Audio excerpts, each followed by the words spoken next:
paternal side, his grandfather was first cousin to President George Herbert Walker Bush. So George Herbert Walker Bush, George Walker Bush, Dick Cheney, vice president, they're all cousins. Sarah Palin is a cousin. Barack Obama is a cousin. George Herbert Walker, who founds Halliburton, is Uncle Herbie to all of them.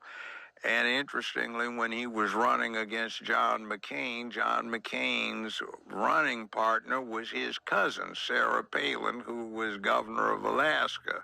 Real unholy alliance, right? So other thing is the Bushes for the last 150 years have been supplying international intelligence, and they were into what they call paper entrepreneurialism. They would acquire businesses and sell the components off. Uncle Herbie founded Halliburton, had something to do with Enron as well, which was energy development. Lolo Soetoro was international executive vice president for Standard Oil, and he was in the oil business, but he also ran the death squads for the Indonesian army. Oh, it's funny because when you look him up, it just says that, like, what do they say that no, he was an engineer? Whatever this is, like he did. They make it seem like he did. Oh, he was a geographer. That's what it says. It says that he was a geographer who did some work for the government. I had a brother who was into that, and then the oil petroleum production was part of it. Anyway, you get Lolo Soetoro running the death squads for the Indonesian government, so that meant you had money. Indonesia might have had access to the world's largest oil reserves as they were perceived at the time. So Standard Oil used his muscle and his position to take over the oil industry in Indonesia, which they couldn't do under American law. So George Herbert Walker Bush, under the auspices of Uncle Herbie, George Herbert Walker, sets up Zapata Oil. They have a family holding company, Zapata Offshore Oil, which was chartered in Kuwait, by the way. Keep that in mind. And what winds up happening is George Herbert Walker, dealt with Lolo Soetoro quite frequently on oil deals. And remember, George Herbert Walker becomes chief of the CIA under the Ford administration, and he deals with their number one contract guy over in Asia, which when the NAM was going on, Lolo ran intelligence for the CIA under contract in China, North Korea, North Vietnam, Cambodia, Laos, and Indonesia. So Barack's grandmother hustles her daughter, who was 17 at the time, into a boyfriend-girlfriend relationship with Barack Obama Sr., who was being recruited from Kenya to offset Jomo Kenyatta in the Mau Mau. That was a CIA project. Grandmommy was vice president of a Hawaiian bank, and she distributed the funds for the CIA in the South and Northwest Pacific at the time. That explains what they were doing out in Hawaii. She puts him together with her daughter, who was 17 years old. Barack is born, and then they quickly go their separate ways, and then grandmommy gets daughter and hooks her up with Lolo Soetoro. And remember, grandmommy is married to President Bush's first cousin. So that's incredible. That's where you get this, and then you get... So Barack Obama's grandmother, the one who raised him in Hawaii, is married to, so his grandfather is married to... in other words, the grandfather is Bush's cousin. First cousin. Yeah, and they're all nephews to Uncle Herbie, who founded Halliburton in 1946 in Oklahoma. It had previously been chartered under that name in 1919 in Oklahoma, but it went defunct, so he revived it. So it's actually quite interesting that you're saying that because when I began this investigation into Kamala, before I had even presented it to the public, I was just seeing what was already out there.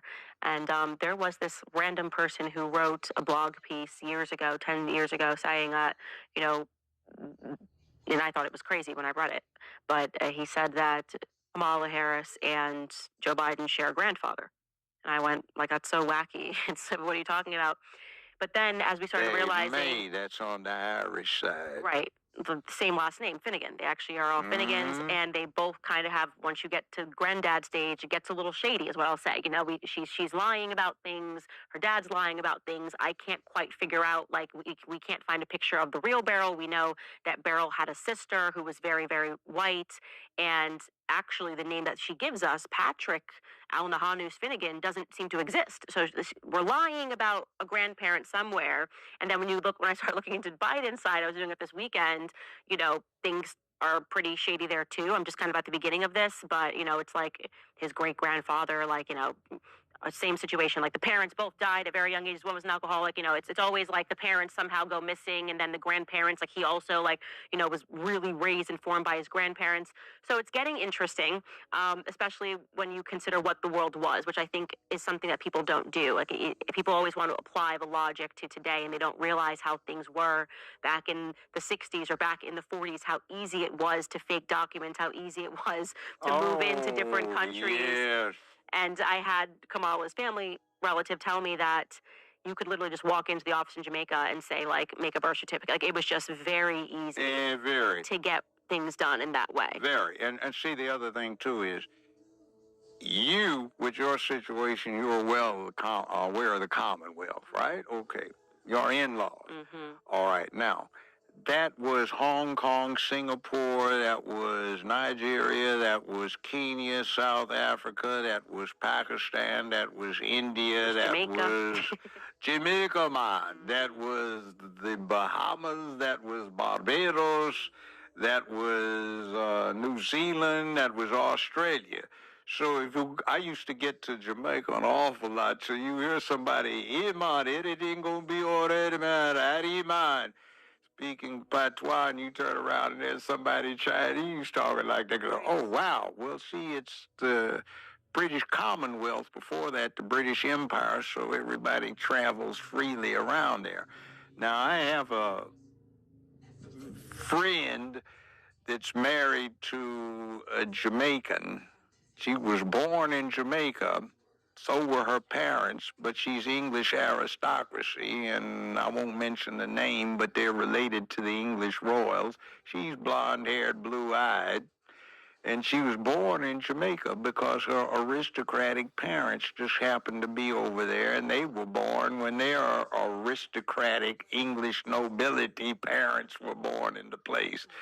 So it's an interesting thing when you see that, and it's St. Elizabeth Parish where all of the high, bright, and white Jamaicans are, and it's an interesting little hookup. So we get an international thing, but there is a family situation that gets in here, and Kamala's folk were trying to get in on it through the mother because they were Hindu. Now, the dad said his background is Irish and also from India, the Hindu thing, and he became a Marxist because that was what was going on back when he was coming of age in the early 1960s. Now, when you get this in place, you run into the fact that there are family situations.